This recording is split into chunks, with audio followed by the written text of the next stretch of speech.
all industries, irrespective of whether they are into manufacturing or services, they have some benchmarks with which we can assess their performance. It can be in any category. They can be in logistics, they can be in agriculture or consumer, whatever. But there are some metrics with which, or some methodologies where we can find out whether one company is, and quality standards, a lot of things are there. But in education, of course, education we cannot compare in the same way as an industry or a commerce establishment. But still, there is now, I think it's the time for us to find out some mechanism to, whether it is a private university like ICFAI, or whether it's a public university, or if it's a government funded school or a private funded school. What kind of return are they able to provide to the stakeholders, especially the learners and the funding part, parents? So this is a critical thing that we have been discussing. As you rightly had mentioned, there are some drawbacks with NIRF, but still it is evolving. So what in your view, I think one point that you didn't mention in the article was about AI integration. I think that is something which is now very hotly discussed, debated. And there are traditional people who say that we have to be very cautious with the AI implementation, and there are others who say we should have an AI first approach. So this debate is still going on. But in your view, how should we, and your industry experience should also help actually, how can we say that one institution or university, or let it be, they are running in an efficient manner? And how can they, if they are not, what will be the things that we'll have to consider as top priorities? Sure. Mr. Sreekumar, in fact, thank you very much for having given me the opportunity to have today's interaction.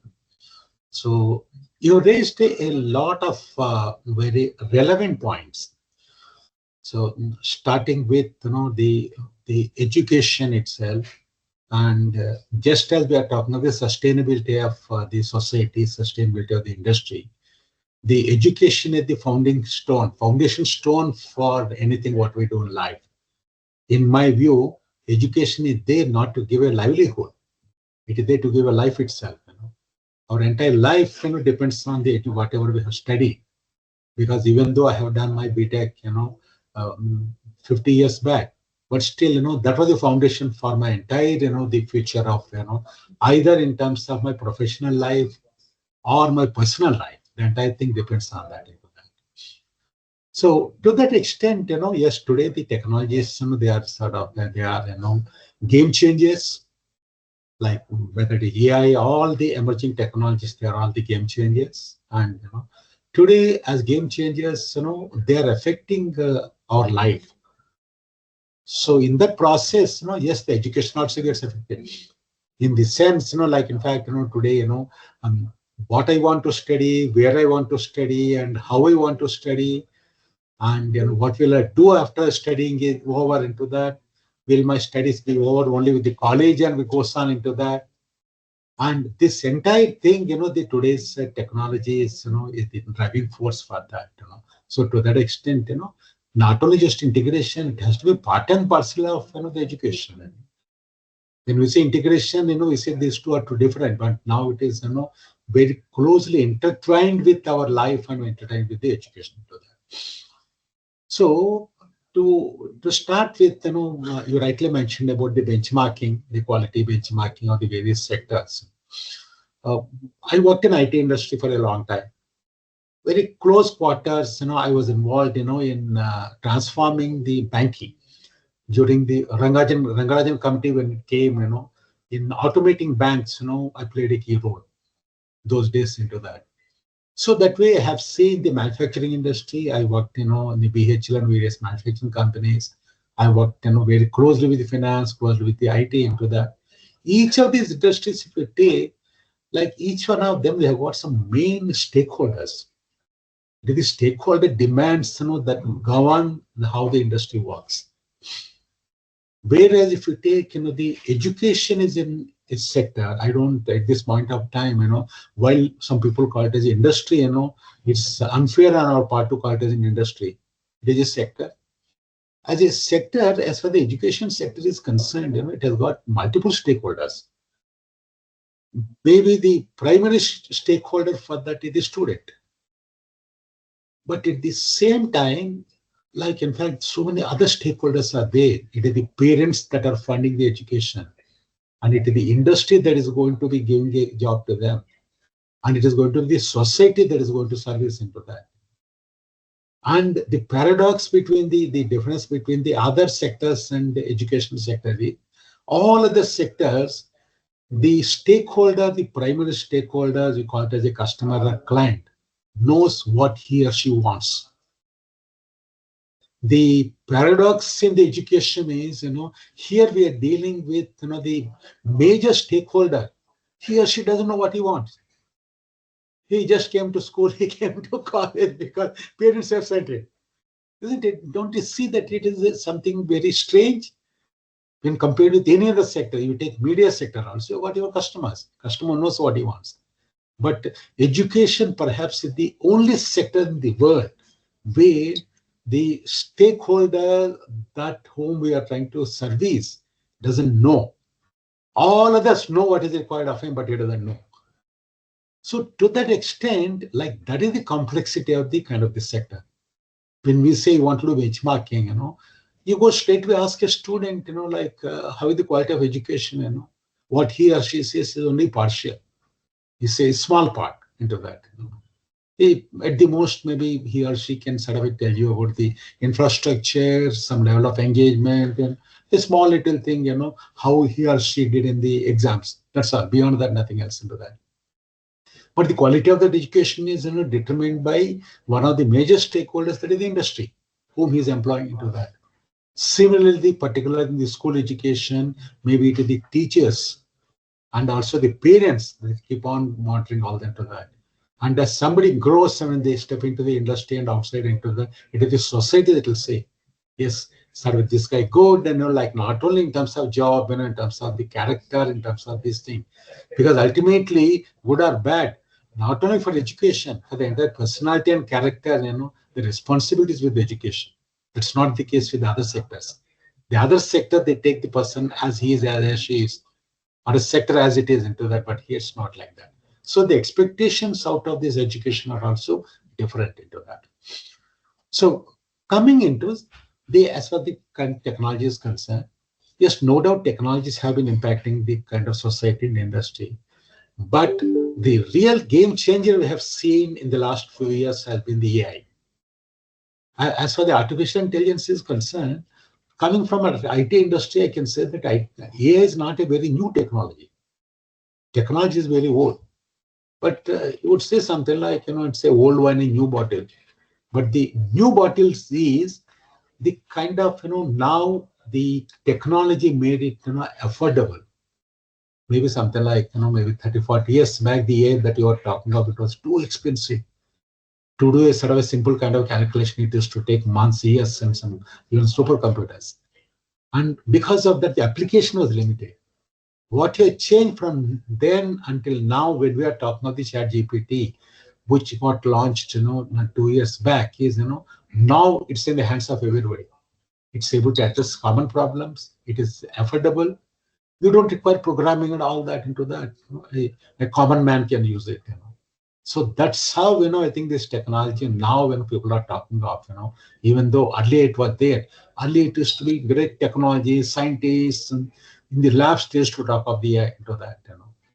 So considering that, yes, it is making a change into that. So today, as I can see, sort of what is this so-called the AI age, what we are talking about?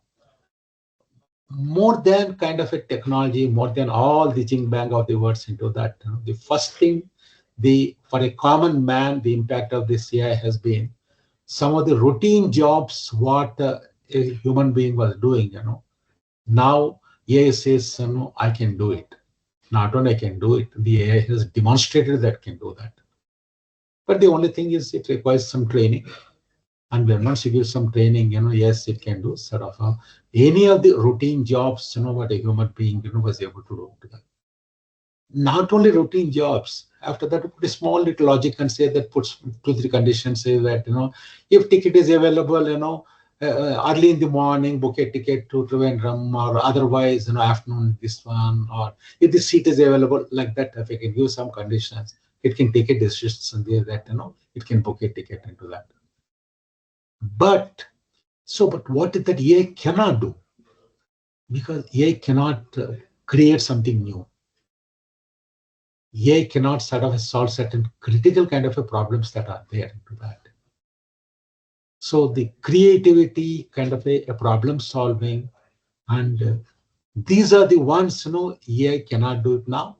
It cannot do in the lifetime also, because after all, the very fact we are calling it as AI, it is Krutrim, because it is artificial. It is not the native intelligence into that. Even though people call it as a artificial general intelligence, AGI, what we are talking of, that is also not the same as just HI. It's not a human intelligence into that. So to that extent, the kind of a jobs which require a creativity like yours, the media, whatever you do, it can't sort of a create or replicate Sreekumar. Let me tell you, Sreekumar Raghavan cannot be replicated into that. At the most, you can use it.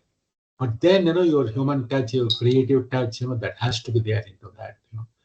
So today, more and more jobs that are going to come, the demand will be for a creativity.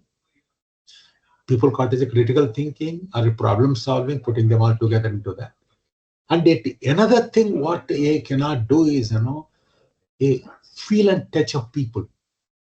Wherever I got to deal with people, like there, AI cannot do that, because some of the movies that have come, they have shown that, it has come in Tamil, it has come finally, Robo, with Rajinikanth, that is quite long back. By the time, ChatGPT has not come at all, that time it has shown, like AI and robots, what it can do, what it cannot do. So to that extent, I think, that is where it is. So to that extent, I agree with you. There is a caution that ethical use of kind of AI that becomes very, very important. A responsible use of AI, that is also important into that. So those are things that are important into that, Right now, as you rightly pointed out, there is this issue of creativity and there's some different approaches that are required in our education system. Yeah. But is our education changing in that direction? Because we need one at the same this collaboration with AI, augmentation of the AI. But at the same time, as you rightly pointed out, there are some human-centric skills that also needs to be strengthened. Because now, as many of the other things can be taken over by AI, very routine things. So that what is very uniquely human, that has to be cultivated, developed. So do you think that our universities are equipping themselves to this change, which is required? And even I think in US also, there is a lot of discussion about the value of a graduate degree, whether you should spend so much years there and even take loan and study. I mean, there's a huge debt attached to university education in advanced countries. So even in India also now it is becoming very costly. So how do you assess the present state of this university education? How far they are able to cope up with this new trends emerging? Okay.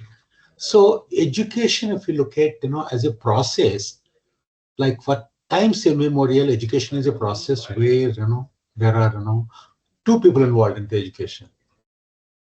That is a learner and there is a teacher. After years, we called a guru, teacher, guru, various names, whatever that is there to that, So sort of education is not mere, as Swami Vivekananda said, it's not just something like transfer of knowledge. It is something that somebody sort of has to, a learner has to kind of understand, absorb, must be able to apply that kind of a knowledge into that. So to that extent, like in fact, unlike the other kind of a sectors, as far as the education is concerned, AI or no AI, the teacher is essential, whether it is a school or whether it is a college, wherever it is into that, And but the role of a teacher, role of a guru may undergo some changes. Maybe from mere teaching, somebody may become a facilitator as somebody goes by, facilitator of use of technology. So if you look at the AI and AI, the impact on education, if you can take, like as I can see, like in fact, one aspect of the AI is, like considering that AI impacts my life, my career, industry, business, everywhere into that. Every learner, whether it is a school, whether it is a college, whether it's sort of somebody has joined in the industry also, everybody must know what is the impact of that AI on the industry, business, and society. So that just like a mobile, what we have seen. So today, in fact, every one of us must know how to use a mobile. I may not know what is the printed circuit inside that, but otherwise I should use that. So to that extent, every learner or every one of us, not only student, every one of us must have something called a AI literacy. I must know what AI, what it can do, how I can sort of use that, what it cannot do, and sort of how not to misuse it. That is what I call it as a AI kind of a literacy into that. The next level will be if the AI is, kind of affecting some industries, I should know how that AI is impacting that industry and making that industry more efficient and more productive. So there, sectoral kind of applications of AI I must know. If I have got a role where, I have to sort of make use of the kind of technology into that. Just like the same mobile, if it is a simple kind of user, if I know how to take the calls and make a call, that's fine. But the same thing, if I'm using just like in your case, maybe I must know something like, sort of WhatsApp I should know, and I must know not only WhatsApp, but also I should know how to use WhatsApp, for sending mails and sending, mailers and sending, use it for a commercial purposes into that. So to that extent, the second aspect is I should know how to use it for my purposes, for my professional purpose into that. So that's where, apart from the awareness, psychology, AI skills are important. To that extent, maybe earlier I was using Google for research. Google itself is changing. Today, in fact, Google, what it is doing is, what we are seeing in Google today is part of Gemini. It's not old the Google. So that means that, part of the kind of AI is already embedded into that. That's why if you see whenever you put a Google on the top, it gives AI into that, AI summary it gives into that. So to that extent, sort of today, the important thing will be, like earlier, like in fact, for a Google, I had to put a search, but now I have to put a prompt. So to that extent, today, if I know how to put a prompt, put a question into that, that is the skill I have. Believe it or not, today, the most paying job today is to search. The prompt engineer is the worldwide, the highest paid job. Prompt engineering mean, it's neither engineering like, mechanical. It is not AI. The prompt engineering calls for kind of a skills, understanding, the AI, what are the kind of, how it executes and what are the kind of algorithms involved into that. And my application, what are the problems? I can put a very complex kind of a query, which is technically sophisticated into that and get an answer. But it depends on how you put the question into that. Today, that's how the prompt engineers, today, in fact, people are charging a lot of money to train even for 1 week in the prompt engineering. So that is the AI skills that I talked of into that. Then the second aspect of the AI, what I talk of is in terms of, this is as far as the teacher is concerned. Teacher, sort of teacher must know how to make use of this AI. So that for the students as a part of the kind of, the teaching, learning process, today you can customize. Because, like in fact, in our childhood days or even otherwise also, if there's a class of 60 students, like in the kind of ACT maximum into that, a teacher cannot concentrate on all 60 of them. Typically, like, maybe looks at the average of the class. There'll be some of the students who are unable to cope up with what is saying into that. You find that in 10% of the class, they say, oh, I know everything. Maybe 10% are blank. Maybe in between people that are there. The people that are blank, when they are unable to follow the class, tomorrow they may not come to the class. The people that come to they are excellent. They also may not come to the class. They say study at home. The bottom 10% say anyway they give up. That's where AI can personalize education. If I use it in the interactive way, AI, if I can give to all the people, I can engage the students using the AI. I know who is following, who is not following into that, To that extent, like among the cohorts, I can make a sort of, a difference and find out on how to see that the bottom of the class can come up. Let me tell the biggest challenge for a teacher anywhere in the world is to take care of the bottom of the class. The toppers in IIT, they know how to handle into that, Today, in fact, all the people cannot go to IITs. Today, it's only 18,000 students can go into that out of so many lakhs into that. So when we are talking of gross enrollment ratios, when you are talking the quality of education, what is important is to take care of the bottom of the into that, not only bottom, middle of the into that. That's where AI can play a role, customizing, understanding what they learned, engage so that I must be able to do that, so that sort of a student, they'll be able to progressively learn from what they don't know to what they know into that. That is where it becomes a tool as far as the teacher is concerned. Third one is the administrators are concerned in the colleges that are there. Sort of they can use AI on how to manage the entire thing for the governance into that. So to that extent, the AI application, if we take in the education, one is the students, the second is the kind of the teacher, third is the management, and among the stakeholders as far as the industry is concerned, today all the recruitments are happening using AI. A lot of them, they are not even calling for interview at all.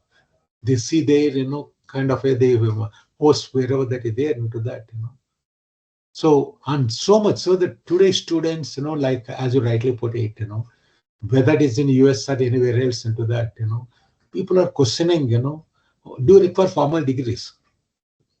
Just a few months back from Bangalore, one IT company advertised. They said, they are looking for high flyers and has given the job description. He said, no degree required. So I said, what is required? The skill. He said, if you have got demonstrated skills, that's it. What is the use of your degrees into that? Today, in fact, when people saw that, they were afraid. Education institutions, what will happen to us? Of course, maybe it's an overstatement to say that what education is required. After all, no, to learn those skills also you need some education to that, education to that. I think so that the industry is concerned, just about as far the industry is concerned, AI is used, on how to recruit people. So to that extent, today, whether it is a kind of a student or whether educator, they must be aligned with the industry when they're recruiting. So that I must teach my students how to do well in those tests. So to that extent, apart from looking at the independent ecosystem of what is happening there, I must know what others are doing with the AI, and education must align with them into that, the industry. So that to that extent, like in fact, you talked of the industry cooperations into that.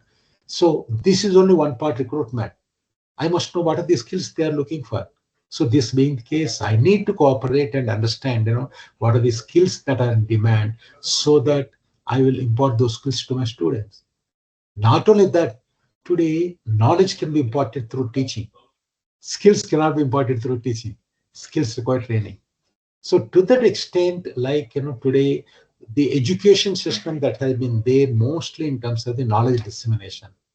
From the knowledge dissemination, the education institutions move to a competence building.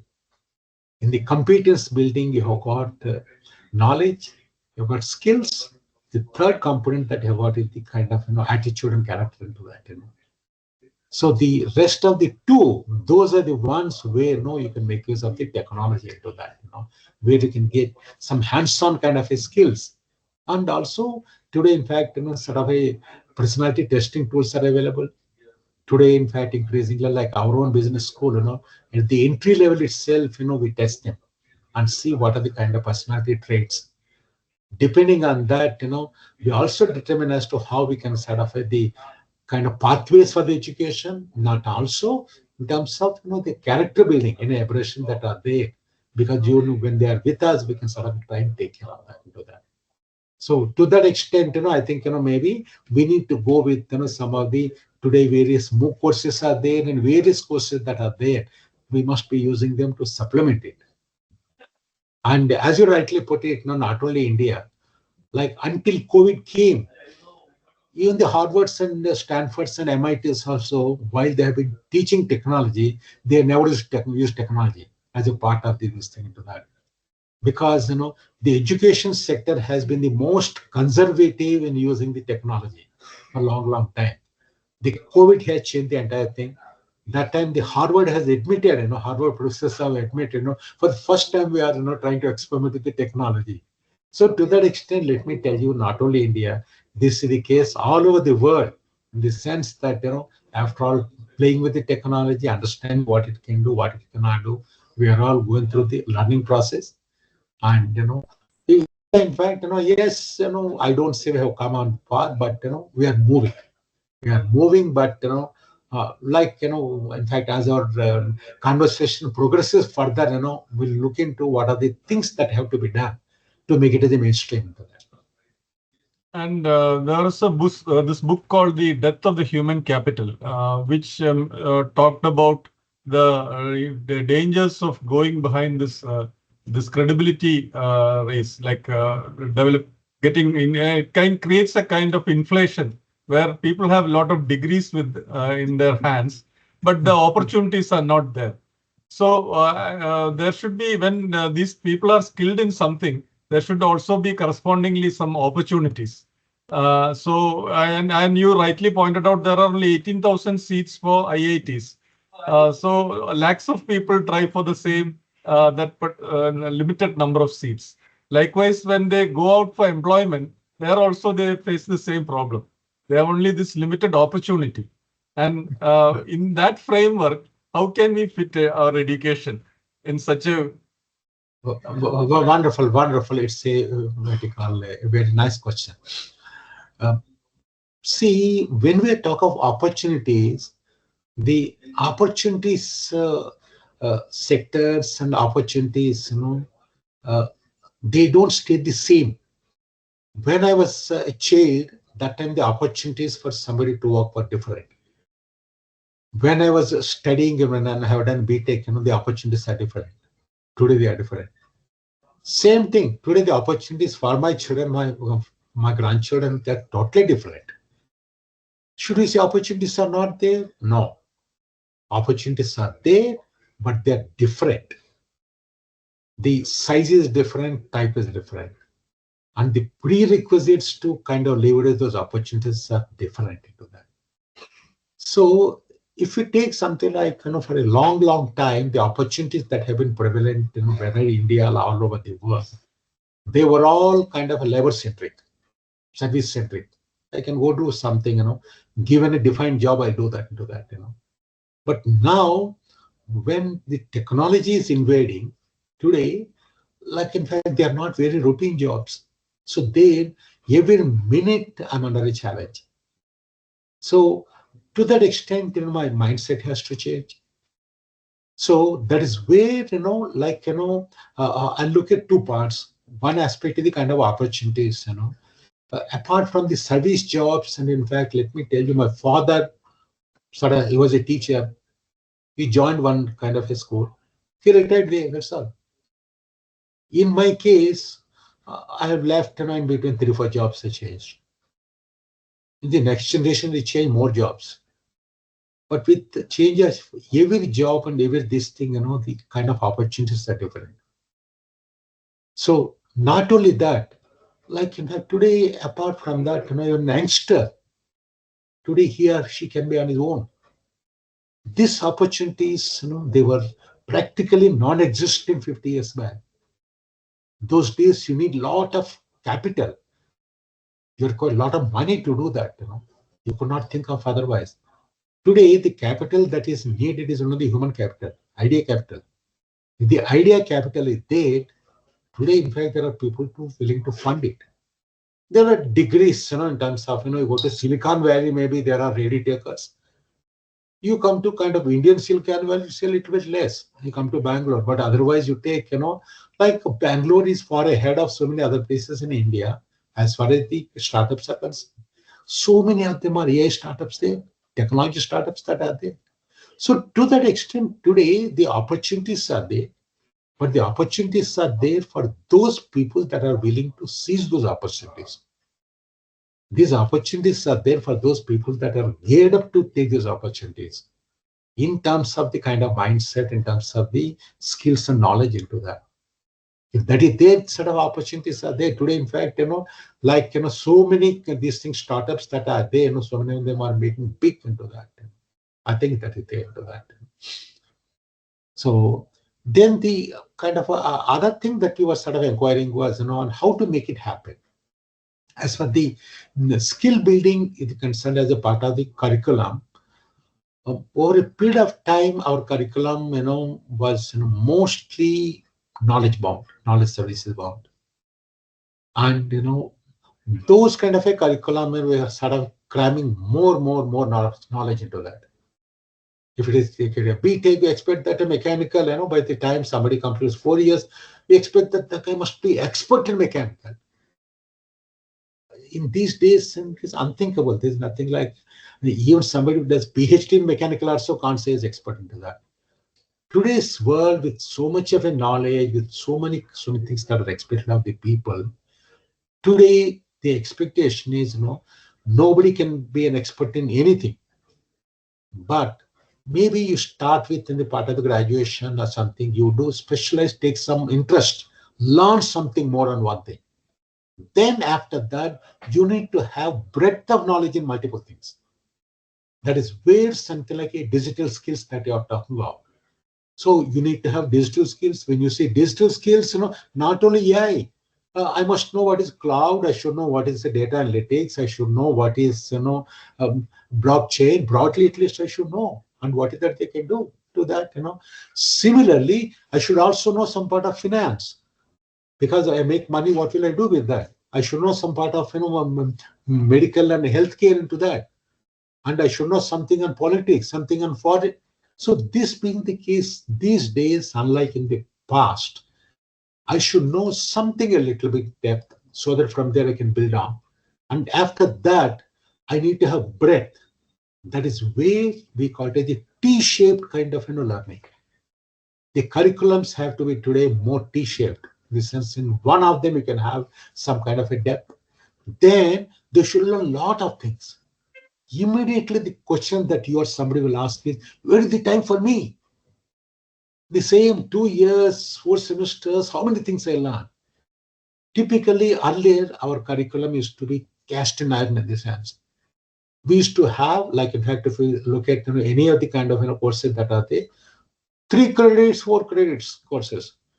3 credits means they will have something like minimum 3 sessions per 3 hours per week or 4 hours per week. Then when something like 8 or 10 subjects occupy, then I don't have any time. Today, increasingly, what is happening is, because there need to be depth, what is happening is you are coming with what are called the micro credits. You have got only something like extra 3-4 credits into that. There will be only 2 credits, 1 credit, 0.5 credit into that. And so to that extent, you are able to cover more and more subjects, but breadth in each one of them. When once I know broadly what it is, when I know broadly what is a prompt, after that I know how to learn balance into that. So to that extent, yeah. So I think there, yeah. but this liberal arts is one area where I think this breadth can be provided for the university students, undergrads, and I find that a lot of universities are now providing this liberal arts, trying to promote liberal arts education. Even IITs also are coming up with liberal arts degrees. So do you think that aligns with what you are now pointing? Absolutely. See, the liberal arts, the beauty of the liberal arts is the name itself is liberal, because in rest of them they are a little bit straitjacketed. If you take sciences, like in fact, whether Einstein's equal to MC square or mathematics, Pythagoras' theorem into that, they are not liberal to me. E equal MC square, I can't change it now unless some condition change. Pythagoras, you can't change. In the liberal arts, they give a freedom for somebody to kind of for a lateral thinking. That is the purpose of the liberal arts into that. They give an opportunity for somebody to think creatively and laterally to that, and it is something like, art taste, paint taste into that, somebody like you that is sort of a writing into that, sort of a, all of them, sort of a, in the past, we used to segregate them. And we used to say that, no, you are BA arts and you can't do anything on the science. Engineering is totally different. Today, when we are talking about creativity, when you are talking about the problem solving, the world is round. It has come back and said that, oh, in the liberal arts, what we were doing was, you are giving me free thinking. So can you combine that liberal arts with the pure sciences? When once you club the pure sciences with the liberal arts, now these scientists, these technologies, these engineers, these doctors, sort of you are in a position to sort of think creatively, critically, and solve problems. That is where, if you ask me something like, liberal arts by themselves may not make so much of a difference. That will continue to be a discipline. But when you integrate liberal arts with the rest of the education, that is when the human element will come. Because whether it is, if you take all our old Tyagarajas or all these people that have into that, they didn't have technology, but it was their human this thing that was there, it was that touch. And every one of them, they designed their own ragas, isn't it? So that is something, if you club with today's kind of a technology into that, today's you got keyboards that you've got today, music that is there. If you put them together, I think that's when sort of we get a solution out of that. That is my view to that. And now India's higher education ecosystem is changing, because now we are inviting foreign universities to come to and set up campus. I think some collaborations have already taken place. And along with that, we have these private universities and these public universities. So now maybe I don't know whether we can call it a race, and of course we have the students who are willing to go out abroad, even take a loan, even pledge their assets and go abroad. So it's a kind of running away from, because our opportunities seem to be limited in one way or the other. So how do you see this maybe in another 5 years down the line? What will be the higher education ecosystem within this NEP 2020? Also, they are trying to bring a lot of new changes. AICT is trying to bring more employability for the engineering graduates. And management is another area where there's going to be big issue because of AI.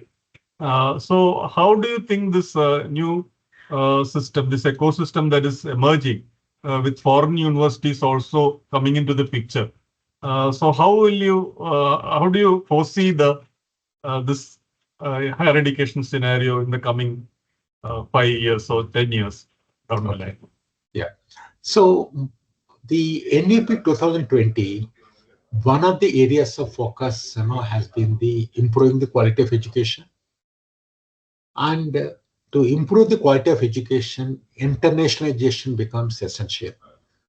When once you get, more competition, the India has seen, it is due to the liberalization that has happened, during, Dr. Manmohan Singh's time, when the competition has come, that is when the India has become stronger. Until then, in a protected world, we were never strong at all into that.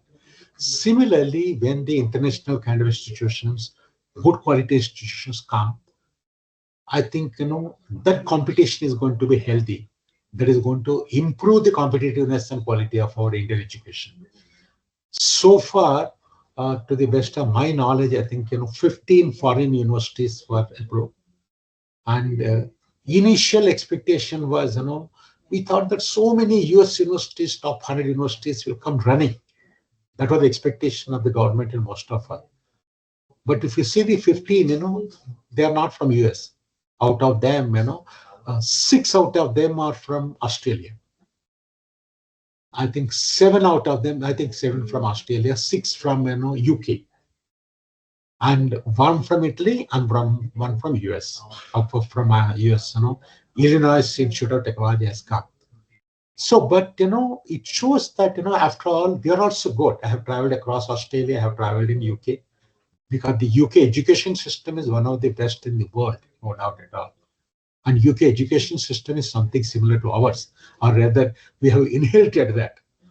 So to that extent, the foundations are good. It's not just purely job-oriented system there into that. They go fund us into that.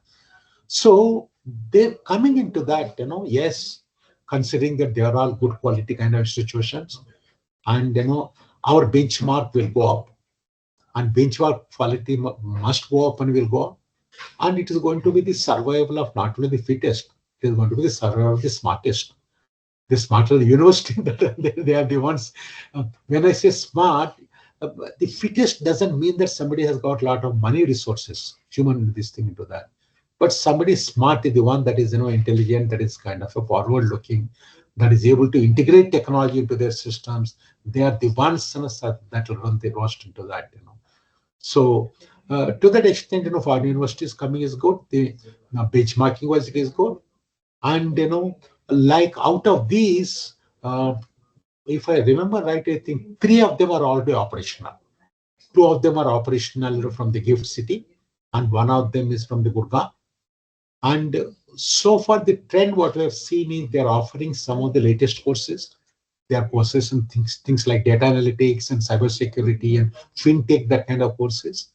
So apart from the quality, what is likely to happen is, earlier, a lot of our students used to go abroad. Maybe as I would say that, when we find that, one door is closed, it opens multiple doors. Well, some of the people that wanted to go only to US, temporarily, there seem to be a little bit of setback. But now multiple doors are opening. They're opening in India itself. They not go all the way there and spend, so many dollars into that. So to that extent, you'll get some kind of a cutting edge kind of a courses will be there. And good faculty members, typically they are all faculty members coming from these universities, and the ones very well trained, and they know what's happening all over the world into that.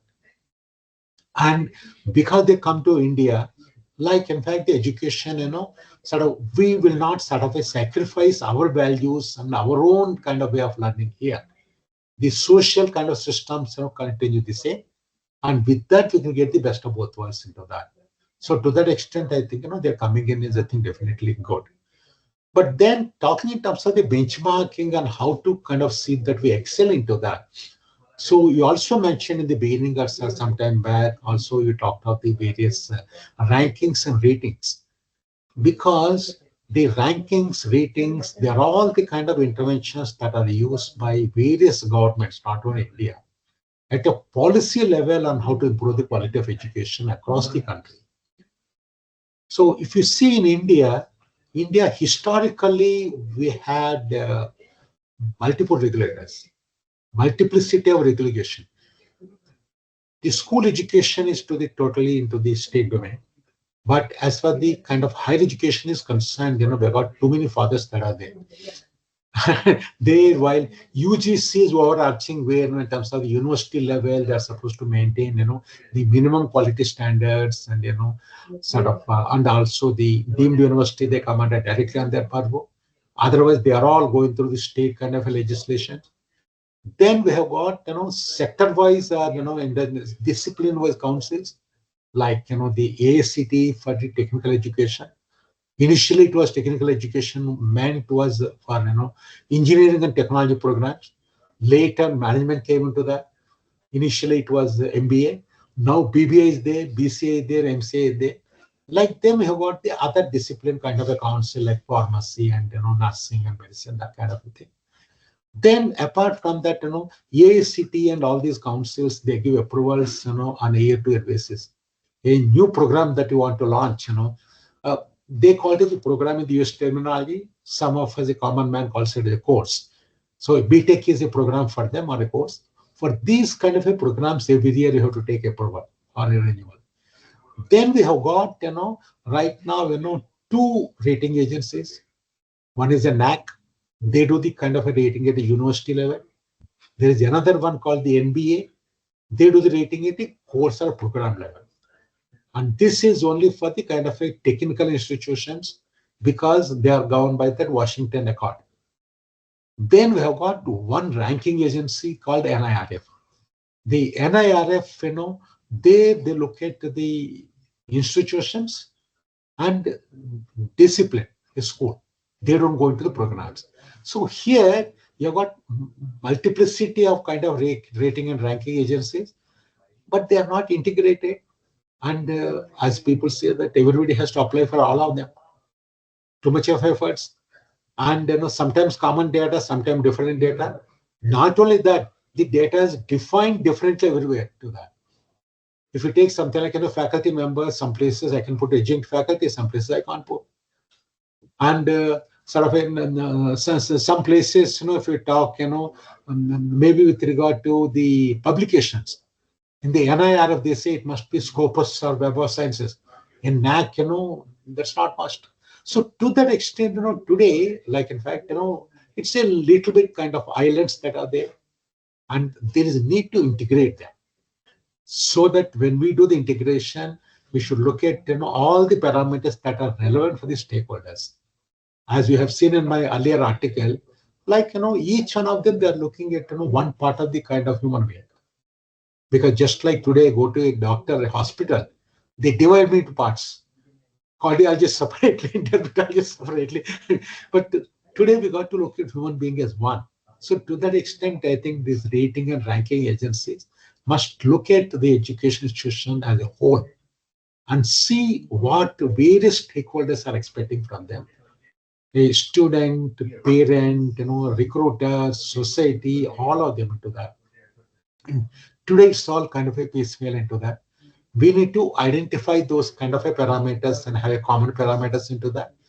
Put proper metrics to kind of assess them and see the proper way, credible way of measuring them. And then after that, today in fact we can't force it and say that there's one institution that is the best in the country, best in the world. Universally, there's nothing like best. Can you name who is the best human being? We can't, isn't it? You are excellent in your own way. I'm excellent in my own way. So to that extent, the trend that is adopted all over the world, there's nothing like best in one. They say that if we take all the global rankings, they look at, the ranking parameter wise. They say that in terms of research, they are the best. For employability, somebody else is the best. Sort of somebody else is best, in terms of a perception to that. So to that extent, they must give a freedom. Like in fact, the European Union, they came out with something called a multi-rank. They say that the principle of having, the best, is not valid. He said that, it doesn't have a scientific basis. Just like, who is the best human being? What is the basis for that? So there they say that, after all, somebody is good in everything into that. So to that extent, what they do, they throw up in the entire thing. They leave it to the kind of, stakeholder to decide which to choose. A recruiter may look at something like the ones, where the employability is important. A research funding agency may look at my kind of research capability. A student or parent, for them, my research is not so important into that. For them, what is important is my teaching learning into that. So to that extent, I think sort of separately that kind of these things are available so that, they call it as something like, earlier we used to talk something called a choice-based kind of, grade system. UGC started. Here, I call it as a choice-based ranking system. So that, I want to kind of rank on a particular way, leave it to me. Don't put weightages and say that this is the only thing into that. It is just like choosing the best person, the tallest person, the strongest person, the best human being is not into that. So I think to that extent, I think, we understand that, all of these things, they are all going through evolution. The NEP 2020, as you are aware, it called for having a single regulator. So under the single regulator, they want to have a common kind of commonality with regard to rating and ranking. And Dr. Radhakrishnan committee was asked to look at amalgamation of all of them into a common system. They recommended that we should have one common rating and ranking system. And they said, as far the NAC is concerned, they will only look at what is the minimum quality of the education institution at the institution level. NBA can look at the programs and look at each one of the programs. And the NIRF will look at the kind of, the level of excellence. They said NAC must look at only binary yes or no. And similarly, NBA also, it is only yes or no. It is the NIRF. In the NIRF at that time, they said that NIRF must rank not only universities, but also disciplines and courses, as you rightly put. When you say that, should we not rank this kind of courses? Yes, they recommended that. Today, like in fact, if we take the kind of a European one, they rank the courses. QS ranks the courses. Sometimes higher education ranks the courses into that. So to that extent, I think we got to evolve. And the parameters and definitions have to be common across. The methodologies to capture the data have to be more scientific so that the credibility is there. And while like in fact in India, the perception score is only, the weightage is 10%. But otherwise for QS and THE, it is one is 33%, another is more than 45%. But the difference, see, the methodology that is used for the perception surveys are different. Very robust kind of system that are there in terms of the sampling, statistical correlations, what they make in terms of that, make into that, more transparent in terms of saying that how many people are involved into that. And when once you do that, and also like today, the data is being submitted by institution agencies into different formats. So today, what is noticed is, you find inconsistency. The same data, the teaching learning resources itself, the NAC data is one thing, NIRF is something, and the NBA is something else into that. So when once we have, the government is sort of thinking of, one nation, one data. So when once that is implemented, then, we enter only once, all of them with a granularity. In fact, the happy thing is, when they recently in the NIRF, the results were announced on that day, our Honorable Minister for Education, sort of he himself announced, he said that, so this is something that you got to implement. He gave an instruction to them, ensured that at least by December, keep it ready. So when once our one nation, one data system is ready, when the granularity is there, all the data definitions are clear, they are all validated. And, for that, when once sort of authorities take the feedback and views of the stakeholders, and also India is a very complex country, not only geographically, sort of in terms of the diversity, in terms of the, we can say literate versus kind of non-literate, and also politically. With a federal structure, we need to get a buy-in from, all the states, including Kerala, Tamil Nadu, and Telangana and Karnataka, because considering higher education is into the concurrent subject, I think unless that is done, countrywide implementation of these kind of systems have their own challenges. And so we have come a long way.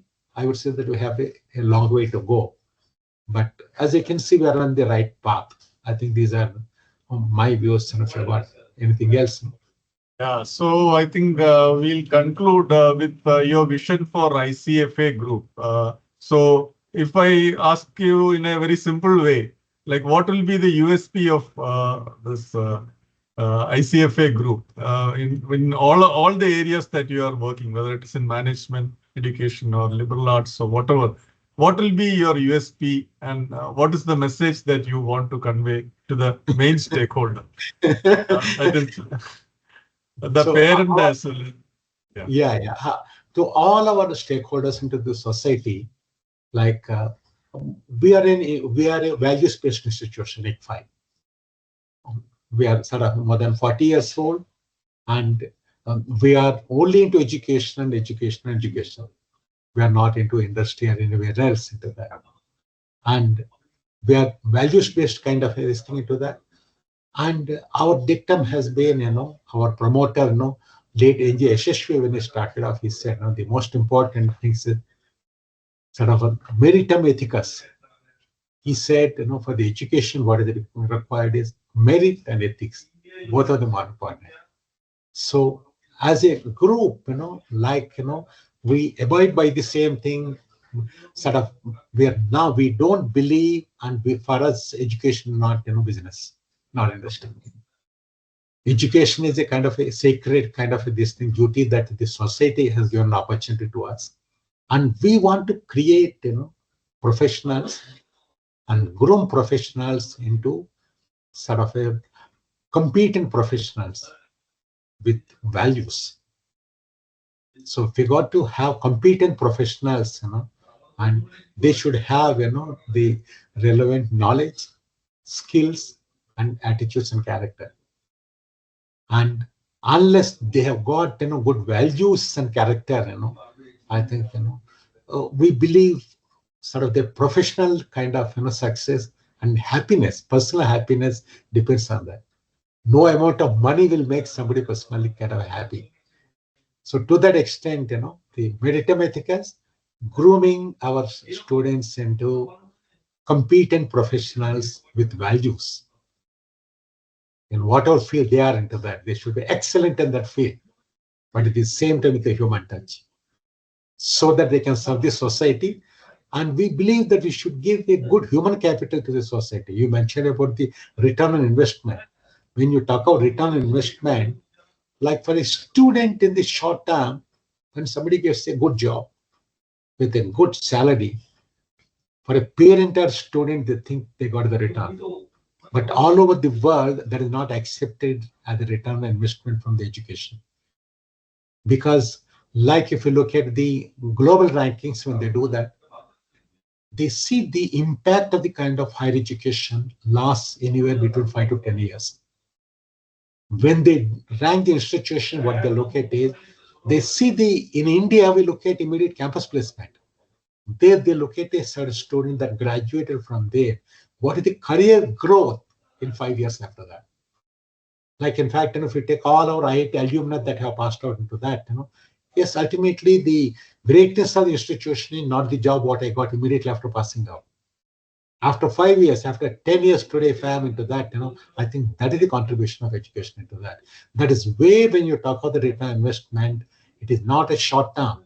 There is a short term in terms of monetary terms, there is a medium term, there is a long term in terms of giving a career, a profession, and a life for the people into that.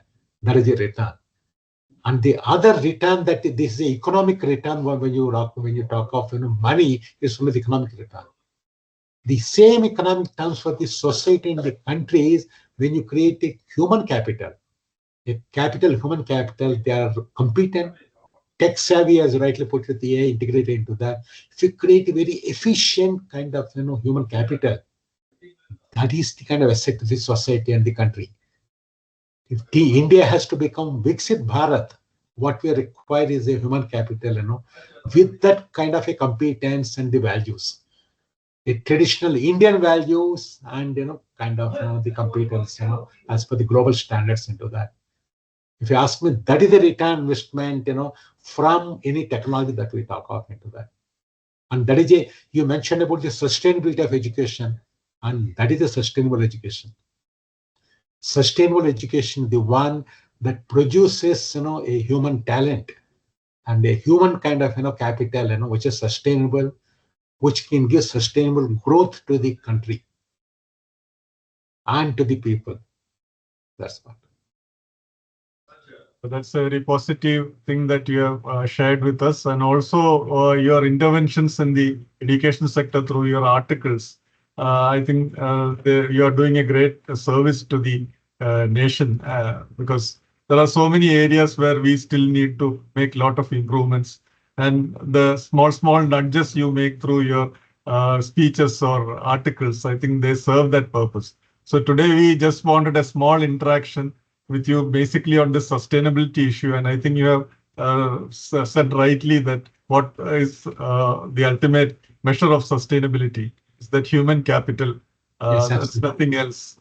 So I'm really thankful to you for spending this much 1 hour with us.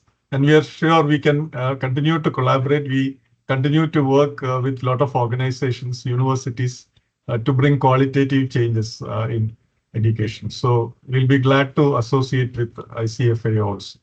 So with that, I think we can conclude today's Pallikkutam Dialogue, the third in the series. So it is nice to have you share your thoughts in a very open-minded manner.